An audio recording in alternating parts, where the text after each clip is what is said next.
તું કાલ સ્કૂલ કેમ નથી આવી? હું કાલે બહાર ગઈ હતી ને એટલે સ્કૂલ નથી આવી. કાલે સાહેબે શું ભણાવ્યું? સામાજિક વિજ્ઞાનના સાહેબે તો આદિમાનવ વિશે સમજાવ્યું હતું.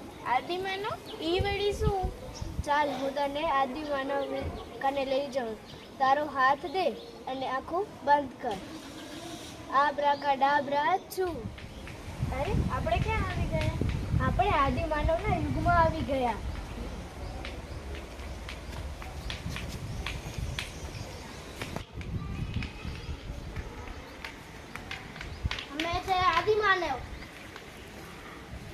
આદિમાનવ એટલે ખૂબ જૂના સમયના માનવો.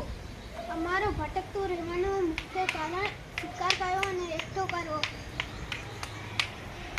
અમે હરણ અને જંગલી પ્રાણીઓ, માછલીઓ કે પક્ષીઓનો શિકાર કરીને ખોરાક એકત્રિત કરીને ખોરાક મેળવીએ છીએ. અમે લાકડાઓ અને પથ્થરોના હથિયાર બનાવી શિકાર કરીએ છીએ. જ્યાં સારા પ્રમાણમાં પથ્થરો, લાકડાઓ અને પાણી મળી આવે ત્યાં અમે રહેવાનું પસંદ કરીએ છીએ. વરસાદ અને જંગલી પ્રાણીઓથી રક્ષણ મેળવવા માટે અમે ગુફામાં રહીએ છીએ. અમે અગ્નિનો ઉપયોગ માંસ શેકવવા, પ્રકાશ મેળવવા અને જંગલી પ્રાણીઓથી રક્ષણ મેળવવા કરીએ છીએ.